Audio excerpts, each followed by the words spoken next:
మంది సెక్యూరిటీ ఉన్నది. 58 మంది ఆంధ్రప్రదేశ్ పోలీసు ఉద్యోగులతో ఆయనకి భద్రతను ఏర్పరిచారు.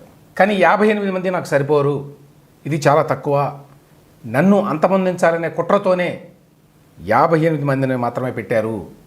Z+ సెక్యూరిటీ కింద కనీసం 139 మంది ఉండాలి అని జగన్మోహన్ రెడ్డి ఏపీ హైకోర్టులో నిన్న ఒక పిటిషన్ వేశారు. ఆ పిటిషన్ కాపీ నా దగ్గర ఉన్నది. ఈ పిటిషన్లో ప్రధానంగా ఈయన వాదన ఏమిటంటే, జూన్ 3వ తేదీ నాటికి, అంటే అప్పుడైనా సీఎంగా ఉన్నాడు, ఆనాటికి నాకు ఎంత సెక్యూరిటీ ఉన్నదో, ఎంతమందితో నాకు భద్రత కల్పించారో ఇప్పుడు కూడా అంతమందితో భద్రత కల్పించాలి అనేటువంటి డిమాండ్ తోటి ఆయన రెడ్ పిటిషన్ వేశాడు. 46 పేజీల పిటిషన్ ఇది. ఈ పిటిషన్లో ఆయన ఏం చెప్తున్నాడంటే, ప్రస్తుతం ఆయనకి ఎంతమంది ఉన్నారు? 58 మంది ఉన్నారు. ఎవరు వీళ్ళు? ఒక్కసారి ఆ లెక్క, ఆ పిటిషన్లో ఇచ్చిన లెక్క కూడా చెప్తాను నేను. 10 మంది armed static guard at residence, ఇంటి దగ్గర అన్నమాట. 10 మంది ఆర్మ్డ్ వాళ్ళు, తుపాకులు ఉంటాయి వాళ్ళ దగ్గర.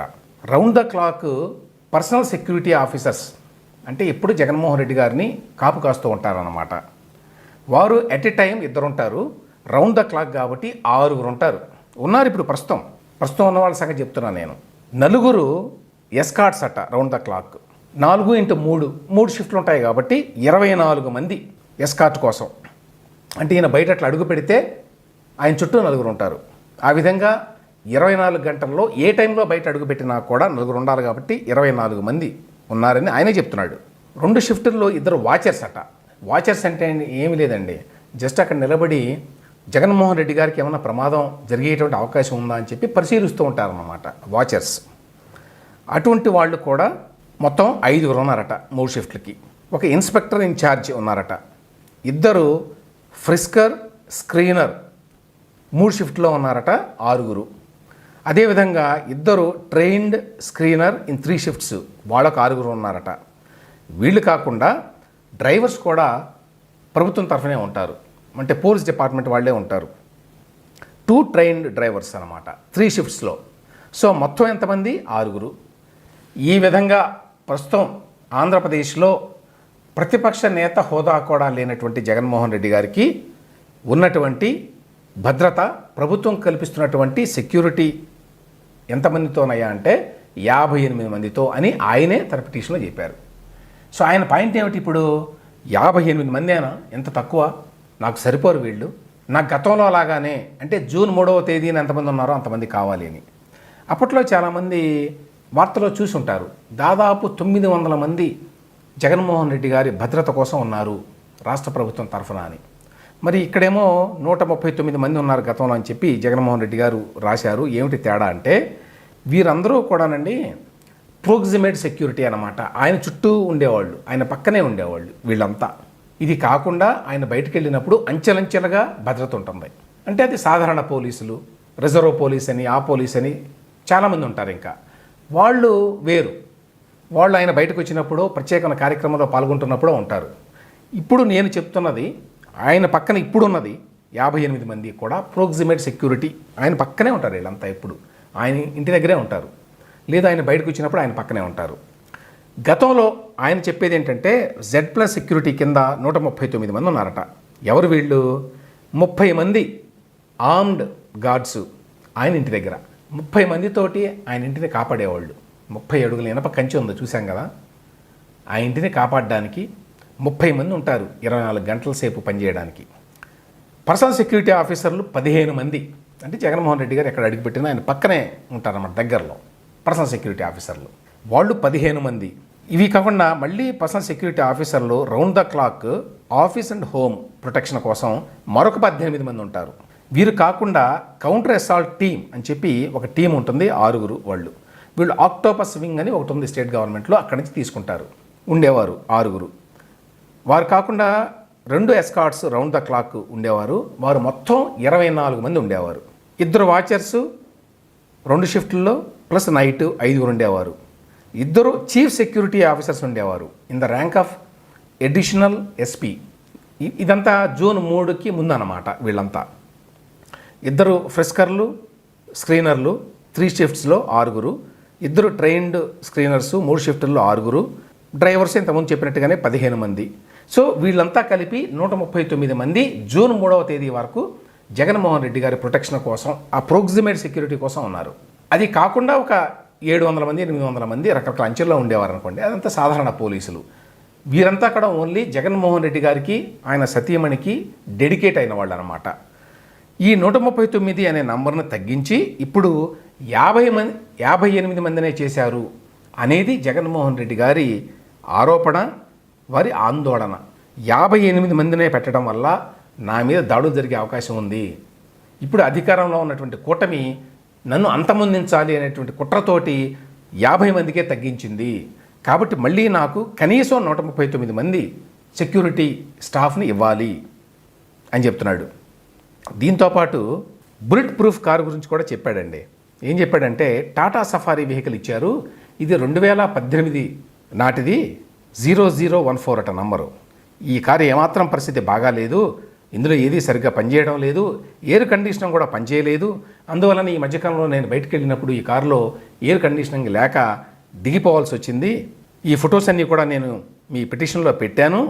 అయితే ఈ సందర్భంగా ఒక మాట చెప్పాడు, ఈ గవర్నమెంట్ ఇచ్చినటువంటి టాటా సఫారీ వెహికల్ని నేను రిటర్న్ చేసి నా సొంత వెహికల్ని పెట్టుకుంటాను బుల్లెట్ ప్రూఫ్ అని కోరాడట. అయితే రాష్ట్ర ప్రభుత్వం అందుకు ఒప్పుకోలేదట. సాధారణంగా సొంతగా కార్లని బుల్లెట్ ప్రూఫ్ చేసుకోవడానికి కానీ ఇతరత్రా దాని యొక్క బేసిక్ ఇంజనీరింగ్ అంతా మార్చడానికి కానీ ఒప్పుకోరు ప్రభుత్వాలు. ఎందుకంటే ఆ విధంగా ఒప్పుకుంటే అందరూ కార్లని రకరకాలుగా మార్చుకునే అవకాశాలు ఉంటాయి. ఇంకో వ్యక్తి మిషన్ గన్ కూడా పెట్టుకుంటాడు కారుకి. అందువల్ల ప్రభుత్వ అనుమతి లేకుండా అటువంటి మార్పులు ఏమీ చేయడానికి వీలు లేదు. సో ప్రభుత్వం జగన్మోహన్ రెడ్డి గారి విషయంలో కూడా అందుకు ఒప్పుకోలేదట. నీ సొంత బుల్లెట్ ప్రూఫ్ వెహికల్ పెట్టుకోవడానికి వీలు లేదు, మేము ఇచ్చిన గవర్నమెంట్ ఇచ్చిన వెహికలే వాడాలి అని చెప్పారట. సో ఇప్పుడు ఏమంటాడంటే, Z+ కేటగిరీ సెక్యూరిటీ గతంలో ఎట్లా ఉందో అట్లా పెట్టాలి అంటాడు. గమ్మత్ ఏమిటంటే, Z+ సెక్యూరిటీకి ఎంత ఉండాలి అనేదానికి ఒక మినిమం ఉంటుంది, మ్యాక్సిమం ఎంత ఉండాలి అనేది ఉండదు. అందువల్లనే జగన్మోహన్ రెడ్డి గతంలో ముఖ్యమంత్రిగా ఉన్నప్పుడు ఇష్టారాజ్యంగా పెట్టేసుకున్నాడు.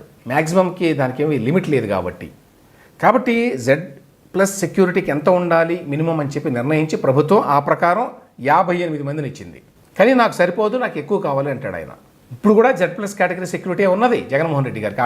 ఆ విషయాన్ని ఆయన కూడా తన పిటిషన్లో చెప్పాడు. నాకు పేరుకైతే ఉన్నది Z+ కేటగిరీ సెక్యూరిటీ, కానీ 58 మందిని మాత్రమే ఇస్తున్నారు అంటాడు.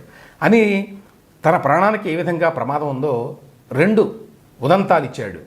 ఒకటి కోడికత్తి కేసు. నాకు అసలు పోయినసారి ఎన్నికలకు ముందే, సీఎం కాకముందే నా ప్రాణానికి హాని జరిగింది. విశాఖపట్నం ఎయిర్పోర్ట్లో కోడికత్తితోటి నన్ను చంపాలని ప్రయత్నించారు.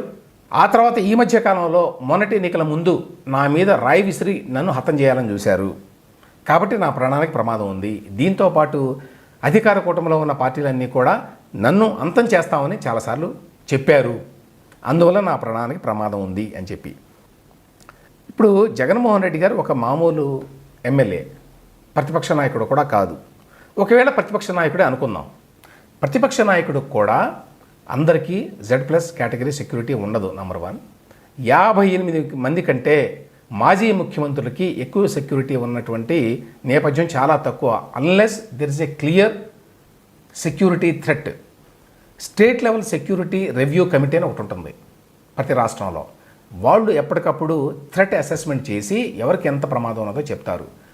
చంద్రబాబు నాయుడు గారి విషయంలో ఏం జరిగిందంటే, ఆయన అపోజిషన్లో ఉన్నా పవర్లో ఉన్నా కూడా ప్రత్యేకమైన సెక్యూరిటీ ఉన్నది ఆయనకి. ఎందుకంటే ఆయన మీద యాక్చువల్గా హత్యాయత్నం జరిగింది కాబట్టి. అది కూడా మామూలు హత్యాయత్నం కాదు, భీకరమైన బాంబులు పెట్టి పేల్చి మరీ ఆయన చంపడానికి ప్రయత్నించారు అప్పట్లో నక్సలైట్లు. ఆ కారణం చేత కేంద్ర హోంశాఖ సెక్యూరిటీ రివ్యూ చేసి ఈయనకి ఎప్పుడూ కూడా అధికారంలో ఉన్నా లేకపోయినా ఈ స్థాయి సెక్యూరిటీ ఉండాలి అని చెప్పి వాళ్ళు ఇచ్చారు. అదే కొనసాగుతుంది అప్పటి నుంచి ఇప్పటి వరకు కూడా. ఒకవేళ ఇది రాష్ట్ర ప్రభుత్వం చేతుల్లోనే ఉంటే వీళ్ళు ఆడుకునేవాళ్ళు. రాష్ట్ర ప్రభుత్వం మొన్న 2019-24 మధ్యకాలంలో కూడా ఆయన సెక్యూరిటీని తగ్గించడానికి చాలా ప్రయత్నం చేశారు. దాని మీద కోర్టు కూడా వెళ్ళారు అప్పుడు కూడా తెలుగుదేశం పార్టీ వాళ్ళు, నాకు గుర్తు. అయితే ఆయనకి ఏ మేరకు సెక్యూరిటీ ఉండాలని కేంద్ర ప్రభుత్వం ఆదేశించిందో మోరార్లెస్ ఆ సెక్యూరిటీ అయితే కొనసాగింది. ఎందుకంటే కేంద్ర ప్రభుత్వంలో ఉండేటువంటి కమాండర్స్ కూడా ఉంటారు చంద్రబాబు నాయుడు గారి దగ్గర. వాళ్ళు జగన్మోహన్ రెడ్డి గారి దగ్గర ఉంటారు, మీరు గమనించే ఉంటారు. ఎందుకంటే ఇది కేంద్ర ప్రభుత్వం సెక్యూరిటీ అసెస్మెంట్ ద్వారా వచ్చినటువంటి భద్రత. జగన్మోహన్ రెడ్డి గారికి ఆ స్థాయిలో సెక్యూరిటీ థ్రెట్ ఉన్నదని ఎవ్వరూ చెప్పలా. Even state level security review కమిటీలో కూడా ఎప్పుడు ఈయనకి పెద్ద ఎత్తున ఈయన ప్రాణానికి ముప్పు ఉన్నది, అందుకోసం అని చెప్పి ఇంత భద్రత పెట్టాలి అని ఏమీ లేదు. అయినా జగన్మోహన్ రెడ్డి ఏం చేశాడంటే అధికారంలో ఉన్నప్పుడు తనకు తానే ఒక చట్టం చేసుకున్నాడు. ఆ చట్టం చేసి ఆ చట్టం ప్రకారం భారీ ఎత్తున తనకి భద్రత పెంచుకున్నాడు. చాలా గమ్మత్ ఏమిటంటే ఆ స్పెషల్ సెక్యూరిటీ గ్రూప్ అనే చట్టాన్ని 2023లో చేసుకున్నాడు. తానే ఎప్పటికీ ముఖ్యమంత్రిగా ఉంటాను నెక్స్ట్ వచ్చే 30 ఏళ్ళకి అని చెప్పి అనుకున్నాడో ఏమో.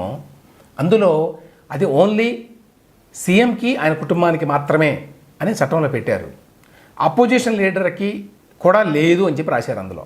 ఇప్పుడేమైంది, ఆయన అపోజిషన్లోకి వచ్చాడు కాబట్టి చట్ట ప్రకారం డిమాండ్ చేయడానికి కూడా ఆయనకు అవకాశం లేదు. అది పరిస్థితి. ఆ చట్టంలో ప్రకారం అయితే ఆయన దాదాపు 400 మందికి పైగా తన సెక్యూరిటీ కోసం పెట్టుకోవటమే కాదండి, వాళ్ళ యొక్క ట్రైనింగ్ కోసం అని చెప్పి ట్రైనింగ్ సెంటర్స్ పెట్టారు. దానికోసం పెద్ద వ్యవస్థను ఏర్పాటు చేశారనమాట. ఏంటి, జగన్మోహన్ రెడ్డి ఆయన సతీమణి ఆయన కుటుంబ సభ్యుల రక్షణ కోసం అని చెప్పి స్పెషల్ సెక్యూరిటీ గ్రూప్ని అనేది ఏర్పాటు చేయాలి. ఈ స్పెషల్ సెక్యూరిటీ గ్రూప్లో ఉండే వాళ్ళంతా కూడా ప్రత్యేకంగా ఎంపిక కాబడినటువంటి వ్యక్తులు, వాళ్ళకి ఎక్కువ జీతాలు ఇవ్వాలి. వాళ్ళు 24/7 ఈయన కుటుంబ సభ్యుల వెనంటే ఉండాలి. ఫారిన్ కంట్రీ వెళ్ళినా, గాలిలో వెళ్ళినా, నీటి మీద వెళ్ళినా ఎప్పుడూ కూడా ఈ సెక్యూరిటీ గ్రూప్ వాళ్ళు ఉండాలి అని చెప్పి చట్టంలో స్పెసిఫిక్గా రాసుకున్నారు. అంటే ఇప్పుడు జగన్మోహన్ రెడ్డి గారి పిల్లలు లండన్లో ఎక్కడో చదువుతున్నారు అనుకోండి, లండన్లో కూడా 24/7 వాళ్ళకి సెక్యూరిటీ ఏర్పాటు చేసే బాధ్యత రాష్ట్ర ప్రభుత్వానికి అనమాట ఈ చట్టం ప్రకారం. అయితే ఇప్పుడు ముఖ్యమంత్రి కాదు కాబట్టి అవన్నీ కూడా పోయినాయి అనుకోండి. ఆయన నేను ముఖ్యమంత్రిగా ఉండను అని చెప్పి బహుశా ఊహించలేదు. అందుకనే ఆ చట్టంలో ముఖ్యమంత్రికి ఆయన కుటుంబ సభ్యులకి మాత్రమే అని చెప్పి రాశారు. ఆ భారీ ఎత్తున చేసిన ఏర్పాట్లు ఏమైనాయో తెలియదు. ఇప్పుడు ఆ 400 మందికి పైగా ముఖ్యమంత్రి గారి రక్షణ కోసం ఉండాలి అని చెప్పి ఆ చట్టంలో రాశారు.